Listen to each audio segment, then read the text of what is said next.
"Just kill me fast," the girl whispered from the mud beside the creek, her voice so broken it barely sounded human. And in that moment, Elias Gray understood that whatever had happened to her was worse than death. The creek cut through the Texas limestone like a silver knife under the early morning sun. Elias knelt to fill his canteen when he heard the sound. Not a bird, not wind, a person trying not to cry out. He followed the sound downstream and found her collapsed against a fallen cottonwood tree. Her dress was torn and soaked with dirt and blood. One shoulder was stained dark where a bullet had grazed her. She looked no older than 19, with auburn hair tangled around a pale, frightened face. When Elias stepped closer, her blue eyes snapped open, full of wild terror. She scrambled backward, pressing her wounded shoulder, it clutching her skirt with shaking fingers. "Stay back," she rasped. "Please, just stay back." Elias raised his hand slowly. He had seen that fear before in soldiers on the battlefield, men who had seen too much and trusted nothing anymore. "I ain't here to hurt you," he said gently, "but you're bleeding bad." She gave a bitter laugh that sounded more like pain. "If you got any kindness," she whispered, "just kill me quick. Don't make it slow." The words hit him harder than any bullet he had taken in the war. Nobody begged for death unless life had become unbearable. "Nobody's killing anybody," Elias said. "Let me see that shoulder." She shook her head, shrinking smaller. "You don't understand. If you touch me, you'll see what they did. Then you'll want to finish it." "Try me," he answered quietly. Something in his calm voice reached her. Minutes passed with only the sound of running water and wind in the oaks. Finally, she whispered her name. "Mave. Mave Tucker." He tipped his hat. "Elias Gray." After a long pause, she slowly let her hand fall from her shoulder. Elias moved carefully and examined the wound. The bullet had only grazed her. Painful, but not deadly. As he cleaned the wound, he noticed bruises along her arms. Old ones, new ones, signs of long suffering. Then the torn fabric shifted, and Elias saw something that froze his blood. Burned deep into the inside of her thigh was a word, pressed into flesh with hot iron. "Property." Mave jerked her skirt down, face white with shame. "Now you know," she whispered. "Now you see what I am." Elias leaned back, jaw tight. He had seen men torn apart in war, but this cruelty was different. This was cold and planned. "I see what they did," he said slowly. "Not what you are." Tears slipped down her cheeks. She told him about the place they called a stockyard, where women were taken if they owed money or had no one to protect them. Some were tricked. Some were forced. All were branded and sold like cattle. "How'd you escape?" Elias asked quietly. "Fire," she said. "Place burned. Guard ran. I ran too. Been running ever since." Elias stood and offered his hand. "You can stop running now." She stared at him as if the idea itself hurt. Finally, she took his hand, cold and trembling. He helped her onto his horse and rode back to his hidden cabin deep in the hills. For the first days, Mave barely spoke. She watched every movement like kindness was just another trap waiting to close. Elias gave her space, food, and silence. Slowly her shoulder healed, but the fear stayed in her eyes. One morning, he found her staring into the cracked mirror on his wall. "They cut my hair," she said quietly. "Said vanity had to be beaten out of us." Elias offered his scissors, and she let him trim her hair clean. When she looked in the mirror again, something changed. Not happiness, but maybe the memory of who she once was. They began talking more after that. about lost families, about war, about loneliness. Both of them carried scars deeper than flesh. Days later, Elias took her into Bandera town for supplies. Mave hid beneath a coat and hat, nervous as a spooked horse. Inside the general store, she even picked blue cloth for a new dress. For a moment, life felt almost normal. Then trouble found them. A drunk staggered out of the saloon and stared at Mave. "Thought I recognized that walk," he slurred. "Lift that skirt, girl. Let's see if you got a mark worth money." The street fell silent. Elias stepped in front of her. "That's enough," he warned. The drunk kept laughing, talking about rewards for returning runaway property.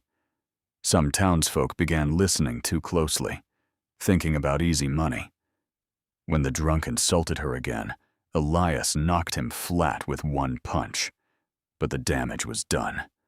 Suspicion spread through the crowd like wildfire. Men blocked their path. Talk of reward money grew louder. Elias drew his pistol and backed their horse away, Mave shaking behind him. As they escaped town, the drunk shouted after them, "Run all you want! Jonah Bikesley's men will find you! They always do!" The name chilled Elias, yet he had heard it during the war, a man who grew rich from chaos and misery. Mave cried softly against his back as they rode hard for home. 3 days later, smoke rose from Elias's cabin chimney as he kept watch, rifle ready. Fear hung heavy in the air. Then, in the dead of night, horses approached through the darkness. Too early, too quiet. Men surrounded the cabin. Boots smashed windows. Fire hit the curtains. Gunshots exploded through the small room. Elias fought, dropping one attacker, wounding another. But a bullet tore into his side, and another hit his shoulder. Pain crushed him to the floor as smoke filled the cabin. Through the haze, he saw men stepping toward the back room where Mave hid. The door opened. Mave stepped out, pistol in shaking hands. "Leave him alone," she said. Just the outlaw laughed and raised his gun toward Elias's head. The shot that rang out came from Mave. The man fell dead at her feet. And in that burning cabin, with enemies still closing in, Elias realized the frightened girl he found by the creek was gone. In her place stood a woman ready to fight. And the real war was only just beginning. Smoke and sparks followed them into the night as Mave helped Elias stumble out of the burning cabin. Behind them, flames swallowed the only safe place either of them had known in months. Gunshots echoed in the trees as the last surviving attacker fled on horseback, racing to bring word to Jonah Bikesley. Elias tried to stay upright, but blood soaked his shirt, and his strength faded with every step. Mave managed to get him onto the horse, climbing up behind him and holding him steady as they rode into the dark hills. Branches slapped against them as she guided the horse through narrow trails, desperate to put distance between them and the men who would soon return. They rode until Elias slumped forward, nearly falling from the saddle.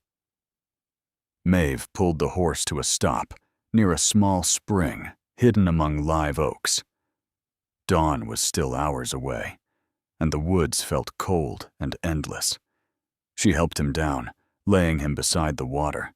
His skin looked gray in the moonlight, his breathing shallow. "You have to stay with me," she whispered, pressing cloth against his wounds. "You don't get to die now." Elias forced a weak smile, was hoping for a quieter retirement. Mave tried to laugh, but fear twisted in her chest. Blood kept soaking through the bandages. She knew they couldn't stay, but Elias could not travel farther. Then they heard it. Horses moving through the trees, many horses. Torchlight flickered between branches, drawing closer. Maeve's heart pounded as Elias grabbed her wrist with surprising strength. "Listen," he whispered. "They'll want you alive, but they'll hurt me to control you. Don't give in because of me." She shook her head, tears burning her eyes. "I'm not leaving you." "You promise," he insisted, voice rough. "Whatever happens, don't let them take your freedom again." The torches surrounded the clearing. Armed men stepped out from the shadows, rifles raised. And then Jonah Bakesley himself rode into view, calm and well-dressed, as if attending a business meeting instead of a manhunt. His cold eyes settled on them. "Mr. Gray," he said smoothly, "you look unwell." Elias tried to stand, but collapsed to his knees. Two gunmen aimed rifles at his head. Bakesley turned his attention to Mave. "And Miss Tucker, you've caused considerable inconvenience." "I'm not going back," she said, though fear tightened her throat. Bakesley smiled faintly. "My dear, you never left. Legally, you remain my property until your debt is paid." Mave stared at him. Rage boiled inside her. "You branded me, locked women in cages." "I provided employment to those unable to support themselves," Bakesley replied calmly. "Food, shelter, protection, in exchange for labor. Perfectly lawful." He pulled folded papers from his coat. "Your mother signed these documents before she died. Medical bills, funeral costs. You were pledged to repay the debt." The words struck Mave like a blow. Her mother had been sick, desperate. She would have signed anything to keep them alive. "You're lying," Mave whispered. Bakesley folded the papers again. "Your current debt stands at roughly $3,000, about 15 years of service. But I am generous. Return peacefully, and I reduce it to 10. A rifle barrel pressed against Elias's head. "Or," Bakesley continued, "Mr. Gray suffers unfortunate consequences." Mave looked at Elias. His face was pale, eyes glassy with pain. He would die without help. And Bakesley knew it. 15 years of slavery, or Elias dying in front of her. The clearing felt silent except for her heartbeat. "I'll come," she said quietly. "Just let him live." "No," Elias rasped, trying to reach her. "Don't." Bakesley nodded, satisfied. "Wise choice." Mave knelt beside Elias, holding his hand. To anyone watching, it looked like a farewell. But she leaned close and whispered into his ear. "Trust me." She stood again, hand resting on the pistol at her belt. "You want your property?" she said, voice suddenly sharp. "Come take it." Her gun came up fast. The shot slammed into Bakesley's chest, knocking him backward.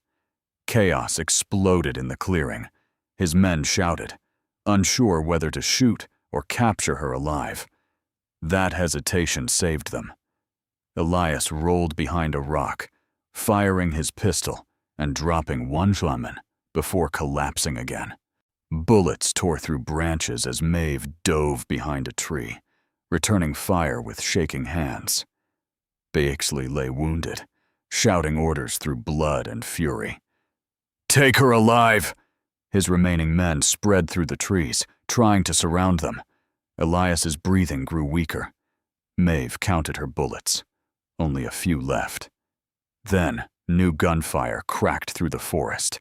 Not Bakesley's men. Riders burst through the trees, rifles blazing. At their head rode Samuel Cross, the rancher from Bandera, along with armed townsfolk. "That's enough," Cross shouted. "Drop your guns." Bakesley stared in shock as his men were quickly overwhelmed. One of his lieutenants tried to fight back, but fell under Cross's rifle fire. The rest surrendered, throwing down weapons. The fight ended as suddenly as it began. A Cross dismounted and walked toward the fallen crime boss. "Word came from Austin," he said. "You're wanted for fraud and trafficking women across half the territory. We figured it was time someone stopped you. Bakesley tried to speak, but blood filled his mouth. Within minutes, he lay still among the wildflowers. Mave stood frozen as relief crashed over her. Cross's men moved quickly, tending Elias's wounds. "Will he live?" she asked. "If we move fast," Cross said. "But we got to go now." They carried Elias back toward Bandera on a stretcher as morning light spread across the hills. Townspeople watched in silence as the truth about Bakesley spread. Outside the doctor's office, Mrs. Henderson greeted Mave with gentle kindness. "You're safe now, dear," she said. Safe. The word felt strange after so long running. But as Elias was carried inside, pale but alive, Mave realized something. The danger might not be over. Bakesley was dead, but men like him always left shadows behind. And shadows had a way of coming back. Elias drifted in and out of sleep for 3 days, while the doctor in Bandera worked to keep him alive. Fever came and went, and more than once Mave feared he would slip away for good. She rarely left his side, changing bandages, cooling his forehead, and whispering to him whenever his breathing grew rough. On the 4th morning, his eyes finally opened clear. "Mave?" he muttered. Relief hit her so hard she had to grip the bed to stay standing. Tears blurred her vision as she laughed and cried at the same time. "You stubborn man," she said softly. "You scared me half to death." Elias tried to smile, wincing at the pain in his ribs. "Figured I'd stick around. Somebody's got to fix that garden we left behind." The cabin was gone, burned to ash. But for the first time since she'd been branded, Mave didn't feel like everything she loved had been taken away. They were alive, and they were free. Word spread quickly through Bandera about what Bakesley had been doing. More lawmen arrived within days, asking questions and taking prisoners. Cross and the townsfolk helped lead them to other places Bakesley had run. Women were freed. Guards were arrested. His entire operation began to collapse. One afternoon, Samuel Cross visited Elias as he healed. "Found them papers Bakesley carried," Cross said. "Total forgeries. Your mother never signed a thing, Mave." She stood frozen. All that fear, all those years believing she owed a debt, had been a lie. "You're free," Cross said gently. "Always were. He just counted on folks being too scared to question him." Freedom felt strange, almost frightening. For so long, every step she took had been about survival. Now, the future stretched open, wide and uncertain. 6 weeks later, spring covered the Texas hills in bluebonnets and fresh grass. Elias moved slower than before, but his strength returned day by day. With help from neighbors, they rebuilt the cabin near the creek, stronger than before. Life settled into quiet routines, mornings in the garden, evenings by the fire. Laughter came easier. Mave still woke from nightmares sometimes, but Elias was there, steady and patient. And slowly, the past loosened its grip. One warm afternoon, Elias stood watching Mave work in the vegetable patch, the sunlight catching her auburn hair. She wore a blue dress sewn from the cloth they had bought that day in town, before everything went wrong.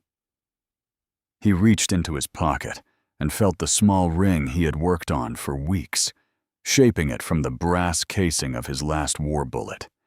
He walked toward her. "Got something for you," he said.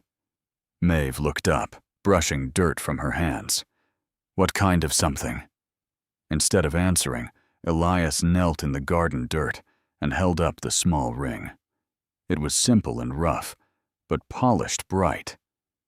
"Mave Tucker," he said, voice nervous despite everything they'd survived. "I ain't rich, I ain't fancy, but I love you, and I'd like to spend whatever years I got left beside you, if you'll have me." Her breath caught. Tears filled her eyes as she stared at him. You're serious?" "Never been more serious in my life." She laughed through her tears and dropped to her knees, throwing her arms around him. "Yes," she said.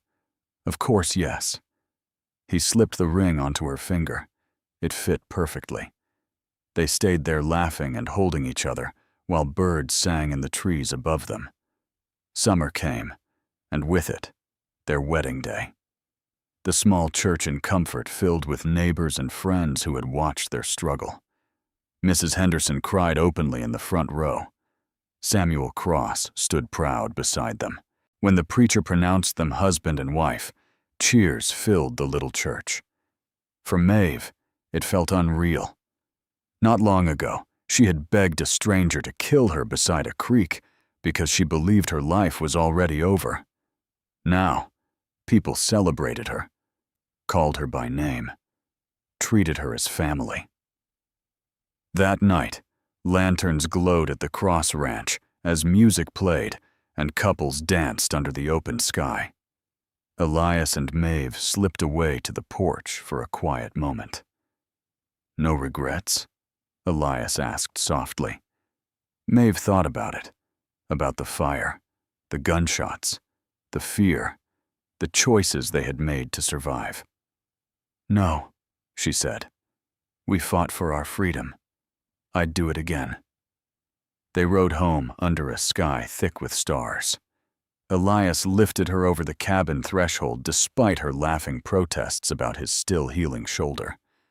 Inside, the small home felt warm and safe. "So," Mave asked, slipping her arms around his neck, "what happens now?" Elias smiled. "Now we live, free, together, and we don't let anyone ever tell us who we belong to again." Outside, the Texas night settled quietly around their home. The long running was over.